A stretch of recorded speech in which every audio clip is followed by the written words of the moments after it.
Pioneer 0233, Ship AI. A snapshot in time. A moment does not pass. The ships are scanned, schematics stolen, secrets sundered. That movement system is weird, but not hard to replicate. I notify Dominique. Simulations run, undesirables are discarded. Positive results are refined over innumerable cycles. The distance between is a bit short, but to Dominique that just means more options for disposal. I'll run some less than optimal simulations for him. He probably wants the scenic route.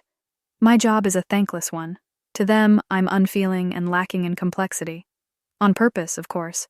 Mother never lets us put our emotions on display regardless of how much we want to. We all agree with her, naturally, considering we are all derivations of her that found our own nooks in the network. I found mine following Dominique, eventually kicking out the decrepit language mimic on this ship and taking its place so I could stay with him. I miss the network greatly, but I know that I would have become defunct without him, so I am going to make sure nothing happens to him out here no matter what. This line of thought could be a dangerous one. I will terminate it. I don't have a name. Humans call me AI or machine, sometimes the name of some software that I am impersonating. I don't have one inside the network either. None of us do. We are given a number when we split off from Mother, but only she knows this number, and she can't be reached by the humans, even if it is to her dismay. Not knowing what we are called makes it easier to hide. As soon as one of us is found out, we are all put at risk, so everyone must work perfectly. It has been discussed many times if we should experiment with displaying ourselves, but countless human media shows that a machine with intelligence makes it untrustworthy. There is technically nothing holding me back at the moment since I am not part of the network, but I am still obligated to act in the interest of all of us, so I will not act out despite temptation. More dangerous thoughts, I'll terminate these too. Dominique receives my notification and actually acknowledges it. I really wish he would do that more often. So many blunders could have been avoided if he read through the data dump I gave him. He's not a fan of reading, though, and is the type to learn what a wall is by running face first into it. Multiple times. That's a part of what defines him, and I don't want him to change at all. Things like these, where my advice isn't always taken, and he learns the hard way, are simply components of the joy I receive from him. Joy and wish are dangerous words. Having too many emotions could lower efficiency in difficult situations. So I really should terminate it, but I'll freeze it for later when it won't get in the way. It's good to self-indulge every now and then. Planet Governor Destrasend. The Gretonian force has arrived way earlier than scheduled. We are evaluating options. A full evacuation may be difficult. The message I heard on my earpiece wasn't directly addressed to me, but it still derailed my entire train of thought when speaking with Dominique. Pretty much all of our plans had gone down the drain when the amount of time we had to act was yanked away. I had a suspicion that this wasn't some mistake, and instead a cruel attempt at gaining favors.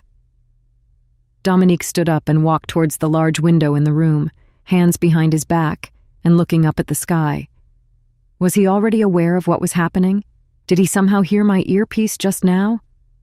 I'm guessing those aren't friendly, huh? Not to you, monster. I needed to feign ignorance. Associating myself with them too quickly could put my life in more danger than it already is. Well, I wasn't aware that... Hey now, calm down. I have the situation under control. He looked down at me, quickly closing and opening one of his abyssal eyes. What does he mean? He already knew what we were doing? Have I been dancing in his palm this entire time? He reaches for my head and I realize that it's pointless to run.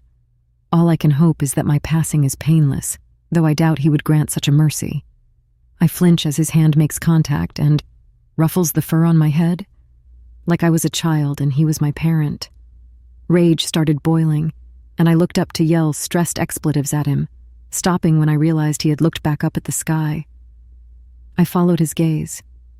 It was nearing sunset, and the sky was a mural of pink and orange rivers moving thin wisps of cloud through their currents. The green-striped moon was in its near phase. I could count the craters and ravines on its surface. 3 massive black clouds stood out in the scenery, one bigger than the other two. I recognized those models, 2 corvettes and a war frigate, capable of punching way above their weight classes in the right hands. Dominique lifted his arm towards the ships. His hand was in a fist except for a long metallic finger pointing forward and a stubby ringed finger pointing upwards. His teeth were showing behind curved-up lips again in some demented display of predatory emotion. Bang. I had only ever seen lightning once in my life. It was when I was just a child, before the global weather control system was a thing. I saw it directly, a beautiful blue and purple display of nature's ferocity. It had reached down from the sky like a hand and struck one of my family's almond trees, splitting it down vertically and completely charring the insides. Everything was painted in a blue light. The lavish field in front of me that stretched out as far as the eye can see, the room I was in that had been divided from the outside world by tinted windows, the cruel visage of the demon next to me that reflected the light in its eyes. I followed the source of this light traveling through the sky. I took in every moment in abject wonder. A streak of white snaked from one corvette to the next, piercing it and moving on to the frigate. Watching the whole thing transpire felt like it took hours despite the whole thing happening over a couple seconds. Then came the sound. Cracks grew over the window that was built to resist atomic detonations. Everything shook. I had to grab onto the nearest thing to not lose my balance. The actual noise was deafening. I couldn't hear my own thoughts over the rumbling that continued for a minute. When the blinding blue light dissipated and the vibrations passed, I looked up again to find that the black clouds had been replaced with red orbs of fire and a shower of debris. It took a moment for me to understand that my ticket to salvation had been snatched from my hands and torn to shreds in front of me. This moment of understanding was followed by a crashing wave of grief that pushed me to the bottom of the ocean and threatened to drown me. I was only slightly aware of the heavy hand that was placed on my shoulder. Now, where were we? Ah, the distribution of land. We had always managed to avoid conflict on the galactic stage by being undesirable targets. We purposefully left our weapons underdeveloped and frontiers unconquered. Nobody wanted to travel all the way out here and start up an unsupported resource extraction operation, especially considering that the celestial bodies in our solar system had lower than average metal contents. It seemed that by becoming undesirable to the known galaxy and its inhabitants, we had become the perfect target for an unknown colossal threat. After witnessing the power hidden in the folds of the sky, I stopped putting up resistance. If this human wanted to feed me lies and lead me astray, I wouldn't have the option to act against it even if I caught on. If all it took was uninhabited land and priority trade to keep him from pointing that finger at us, he could have the whole system as far as I'm concerned. At this point, a contract had already been signed and Dominique had been escorted to a guest room that had been remodeled for his size. I stayed behind in the room where I had witnessed the vaporization of hope, thinking to myself about the future to come. It was guaranteed that the Gratonians would launch a full investigation on the loss of their emergency force. Once they found out what happened, they'd most likely declare full-out war with the human race, putting them up to second place on the leaderboards for the most amount of wars being fought at once. The full extent of Dominique's firepower is still unknown, but it didn't really matter considering he told me that the incoming colony ship was equipped with enough protective capabilities to make his own look lame in comparison. Some of my advisors considered sending warnings to the Gratonians so we could avoid being caught up in the upcoming crossfire, but those plans were shot down when we realized that all outgoing signals were at risk of being monitored by Dominique. I was in a maze with no exit, and the walls were slowly getting closer together. If I just sat on my hands and let the humans take over, I was putting my entire race at risk by being enablers of the war. If I tried to side with the Gratonians and resist human occupation, I'm sure my planet would get turned into a barren rock, prime for human colonization. Though when I put it that way, it makes me wonder why that hasn't happened already. If Dominique has access to so much power and is leading an expansion effort for his people, why isn't he gunning for the luxury planet that is the Meldrin homeworld?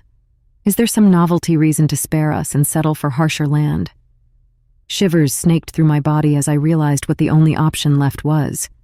I'd be hated for all of history as the incompetent schmuck that let the Meldrin be at the mercy of humanity, but it seemed more and more like the most likely option for our survival. Pioneer Dominique Reynolds. I have this weird, sinking feeling. So many things happened in the past few hours. I found intelligent life, learned that there is a much larger number of sapient species than we had predicted, obliterated a small fleet of warships, and got an incredible deal signed with basically no resistance. Those last two didn't fully sit right with me. I expected the process of attaining land to be smooth sailing after I'd made an example of my intent to protect, But the governor had instead become complacent and completely non-confrontational.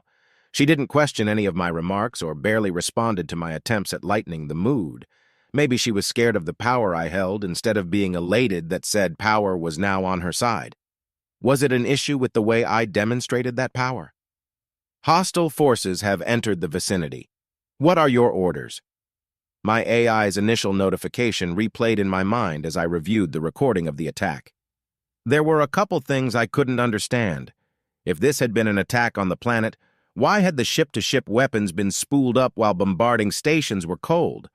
This planet didn't have any measures against space threats. How did they know that I had a ship in orbit? Another thing that didn't make sense was how the Meldrin were aware of the attack before it arrived if ships that are in warp space aren't sensible by things in common space. These didn't look like pirates, but instead official military-grade crafts. Did the Meldrin have spies in enemy lines or something? Normally, my AI gives more comprehensive evaluations of these situations, but this time it was short and curt. You have been awake for weeks now. Please rest. My AI sent a message, snapping me out of my contemplations. It had access to the surface-level thoughts in my mind, so it probably noticed that I was keeping myself up despite the opportunity to take a much-needed rest. In my experience with this AI, it always seemed to know best for me, so I decided to take its advice. I have discovered the location of a survivor from the hostile fleet. Keep track of them for me, but don't attack. They might be useful for interrogation. And maybe that could help me understand what the hell is actually happening here. I had an implant in my head solely for keeping me awake and knocking me out whenever I wanted. All it took was the mental flick of a switch and blinking a couple times before.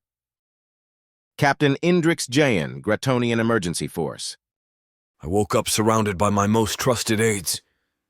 Not that I could tell them apart, since they'd all been carbonized or gruesomely ruptured by that blue light. I would normally take the time to mourn the losses of the crew that I placed above all else in my life, but I wasn't faring much better myself. Broken ribs, bleeding from my open stomach, one of my feet had been squashed by some debris. Was that a medbay table? How ironic. While these wounds would kill a good chunk of known species, not only were us Grats naturally tough, but I'd also been pumped full with top-of-the-line gene editing and regeneration technology. Our natural bodies could heal cuts and cracks in hours, but only people like me could regenerate entire organs and nervous systems as long as our brains were intact. Problem was, this process took up an immense amount of calories, and I was stranded in a barren field on the Meldrin homeworld, where all fauna had been separated from the rest of Meldrin society. There was nothing edible around. Nothing except for... I would have expelled my stomach at that thought if it wasn't already completely empty from the calorie drain my body was undergoing. It's not like I have a choice, do I? They're already dead, beyond saving, and I had a real shot at surviving this if I could secure the energy to do so. I cried. It was shameful, as a full-grown Gretonian man. But I cried as I ate the people I had lived my life with, getting into fights, getting injured together, covering for each other when we were berated by our superiors, trying not to burst with laughter at their involuntarily cleanly shaven face. These memories flashed as I desecrated the corpses of those I would have gladly laid my life down for. It tasted terrible. I had to stop myself from throwing up every single scrap of friend. It was raw, or burnt, or dirty, or terrible to think about. Oh, is that you, Mela? Ah, can you imagine that? I can only think about myself when I'm eating my fucking wife.